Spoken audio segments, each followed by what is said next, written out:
Here's a quick video to show you how to change the settings of comments so that they automatically show up on your blog posts from people within the HKIS community. So first of all, we go to your blog, go log into your blog. So you see this these shortcuts at the top here.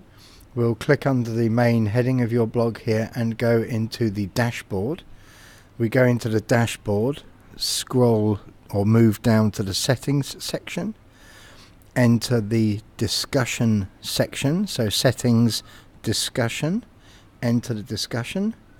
In the second section, other comment settings, turn off comment author must fill out name and email, and turn on user must be registered and logged into comment. So the second one, turn that on.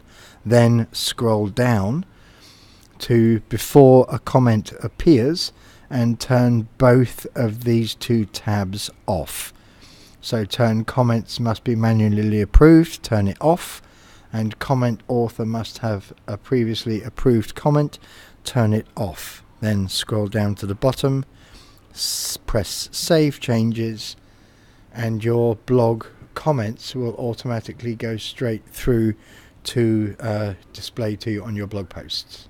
Thanks for paying attention. Any problems with it, comes the IT support. Bye bye.